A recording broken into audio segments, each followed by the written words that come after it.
म्हणून एका शब्दासाठी दुसरीकडे आंदोलन जाऊ नये म्हणून आम्ही बोलत नव्हतो. तुम्हाला त्रास झाला आम्हाला माहिती आहे, आम्ही पण होऊन दिला हे आम्हाला माहिती, कारण तिकडे जर होतं तर आंदोलनाला दिशा वेगळी लागली असती आणि मूळ जे घ्यायचं होतं ते राहिलं असतं, म्हणून बोलू शकलो नाही. आता मोकळे होतो लवकरच आम्ही. तुम्हाला झालेल्या त्रासाची जबाबदारी भक्त म्हणून आमची, त्याची टेन्शन घेऊ नका. ते कोण कोण होते काय होतं ते सगळं सगळ्याला माहिती, तुम्हाला शोधायची गरज सुद्धा नाही.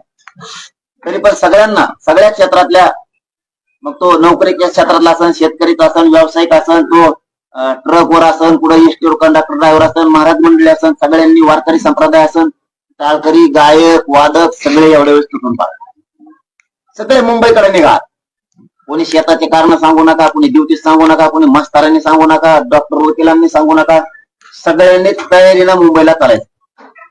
विशेष करून आजपासून महाराष्ट्रातल्या सगळ्या मराठ्यांना सांगतो, जिथं जिथं पाण्याचे टँकर असतील ते मुंबईला सोबत घ्या. आपल्या पोरांना पाणी प्यायला लागणार. जे जे डॉक्टर बांधव ही प्रेस ऐकते त्यांनाही माझी विनंती, सगळ्यांनी अँब्युलन्स आणि गोळ्या औषधाचा साठा सोबत घ्या. 1000पेक्षा जास्त अँब्युलन्स पाहिजे, 5000पेक्षा जास्त पाण्याचे टँकर पाहिजे. मी सांगितलंय 5000 टँकर घ्यायचे.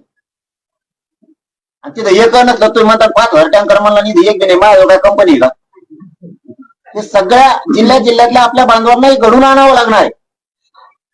सगळ्या डॉक्टरांना ते करावं लागणार आहे. मी याच्या बरोबर आणखी 4 आव्हानं केलेली.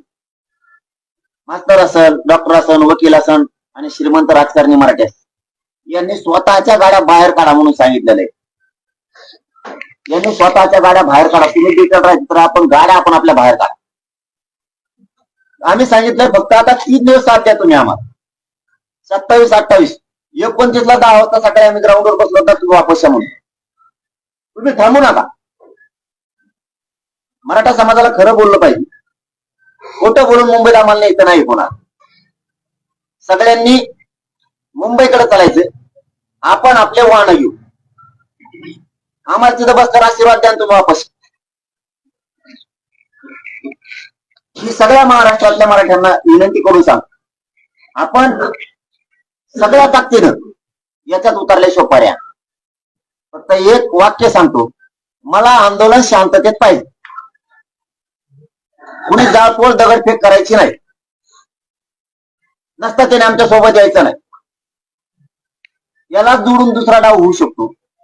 सरकार आपल्यात एखादी टोळी घालू शकते. ते माझ्या नावाच्या घोषणा देईल, मराठा आरक्षणाच्या देईल. आपल्याला असं वाटत मला कट्टर दिसतोय आपला, कपडे फाडायला बसलाय ते स्वतःच, ते गोंधून आणायला बसलाय. मग फोटो त्याच्या अंगावर टी शर्ट घालीन, फोटो जे आपल्याला वाटत आपलं कट्टर दिसतंय. आणि नंतर बनवून देवेंद्र फडणवीस ऐकत नाही, सरकार ऐकत नाही, घाला गोटी. सरकारने पाठवलेली टोळी असू शकते, लक्षात ठेवा.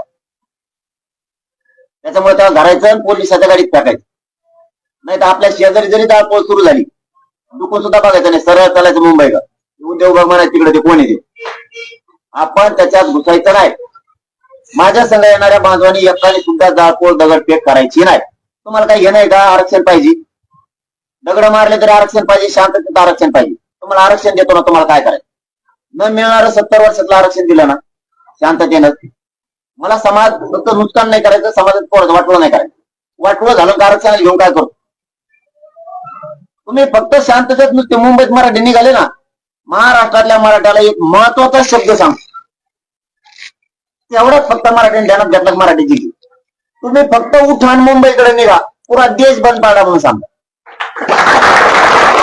ऑटोमॅटिक काहीच करायचं नाही, नुसतं चालायला लागायचं आणि मांडी घालून बसायचं. देश बंद पाडा, देश, महाराष्ट्राला देश बंद पाडा. एवढी ताकद